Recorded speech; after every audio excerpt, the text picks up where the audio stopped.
I always laugh at that one part because my virtual band, they always leave me in the dust there. It's not a 4-count. It's a long story. It's a long story and a long argument over the phone. When I did those, we took the Complex on tour in Europe in '03. It was amazing. So coming from, and this is a good story about music that's not kind of off topic, but kind of on topic. So after coming off of my whirlwind Zwan, does anybody remember Zwan? Yeah! Mary Star of the Sea.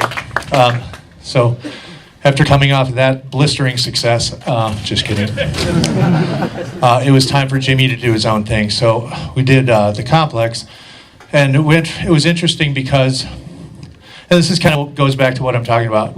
I went from flying, from the Pumpkins to Zwan. It wasn't a big jump. It was kind of like, okay, first class to business class. But then my own band, of course, which sold millions of records, it was more like business class to Greyhound, which was fine. And for me, it was really a big part of the music was getting a van. And I mean, my whole thing with my wife was, and I'm not going to bring my wife into it too much, but her whole thing was like, the band should exist on its own. We shouldn't be the bank for the band, right? So, okay, I'm cool with that. But that meant that the band had to make money in order to go on tour. We had to promote our music and do it just like the band had to stand on its own 2 feet, which was cool. And for me, that involved renting a van, hiring a tour manager who smoked. I don't smoke, but this guy did, and he was the cheapest guy, and I didn't want to hire a smoker, but I couldn't afford a non-smoker. Right? How messed up is that? I couldn't afford the guy who had good hygiene. So I got this guy, I won't even say his name because he's probably here. Yeah, right. Yeah, in my van, rented van. So it involved, staying in not so nice hotels, setting up my own drums every night, dealing with sound men, and kind of being, the face of the band, which I'm not used to. Corgan used to do all the kind of talking, which is why he's in a lot of hot water, and I kind of come out squeaky clean. But I found during that tour that I really rekindled a relationship with music that I didn't have. Playing those big shows and playing with a bunch of people who, crew people and kind of people in the periphery of the organization. The kind of further up you get, the kind of more kind of pissy the complaints get, like the Brown M&M thing. But to play with 3 guys who were completely gracious and completely humbled on a nightly basis just by the music and the few people that showed up, because sometimes only 3 or 4 people would show up and we would still play. Sometimes thousands of people would show up and it would be great, but it was always kind of a crapshoot. But going back to what I said, because that was really successful to me, and people that I knew from when I was quote unquote on top, which maybe the top to some and maybe the bottom to others, they would come and they would say, "Man, this is so weird to see you do this. It's so strange to see you like schlepping your own gear and like or don't you have cases for those?" It's always a good one. Cases wouldn't fit the van, man, not with the SVT. Right? You guys can relate, right? The carton of cigarettes took up too much room. Couldn't get the cases in the van.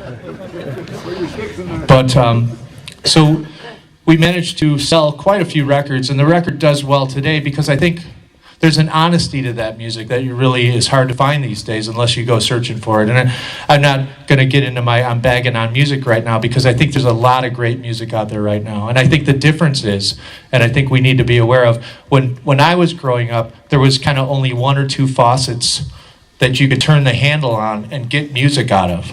I was pre-MTV, FM radio. There was only a couple cool stations in Chicago that played music I wanted to listen to. Now people have such a vast amount of choices to where they get their music. There is no singular hit machine anymore. So it's really an opportunity for us as music fans and as musicians to seek out exactly what we want and try to champion that music, whether it's progressive music or pop music or jazz, whatever it is. It's a real opportunity for the cream to once again rise to the top, because only the highest level of music will surface now, and that's the good news. I think there's a lot of people that are making less money out there, and my present company included, but for me it was never really about the money. So I think when you hear people complain that their revenue stream has gone down, it should be a red flag to you that, are you in the revenue business or are you in the music business? I mean, are you ready to come to Wisconsin and throw down for lacrosse? I mean, right? I mean,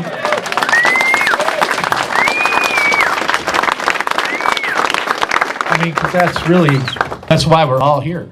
We're all here to be able to channel. We're all here to be able to paint the emotions that are inside of us with our instrument. And that's what makes people happy. Not writing some great whack-off pop song. I mean, that's like, how long is that going to last? 15 minutes and it's over. And it's not going to be attached to anybody's teenage wet fantasy, you know, like The Who was, or like Zeppelin was, or like the Pumpkins were. Because those are the things that are important, the things that resonate with people that are of a time and that are current, not things that are premeditated attempts at making people happy for long enough for you to pick their pockets. So that's my rant, right? So I got some more educational stuff for you. I'm going to play one of the songs from it, if that's okay, that we're working on. It's just a demo, but it's a good example of kind of how I come up with drum parts. The impetus for the song started off with just a piano part, and I'll play the piano part.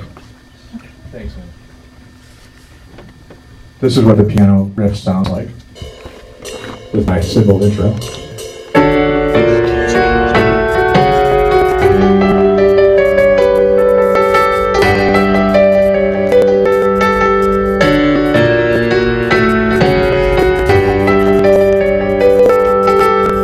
That's the chorus intro, this is the verse.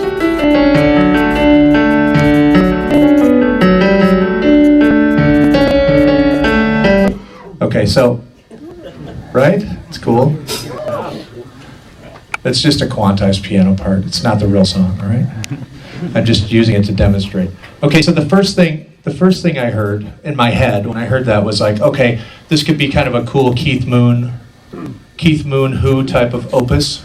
And so usually when I'm looking for parts, I find that my intuition, not that my intuition is great, but it's usually what I end up going back to. Usually my first idea as an arranger and a songwriter is always the best idea, but I always, and I've learned this over time, I always try to go through the pain and suffering of taking the song to other places that may be uncomfortable in order to kind of inform the whole. So I think, let me just play what I came up with the first time I heard it, and we'll go from there. So just bear with me, because this involves a lot of motor dexterity, Philip.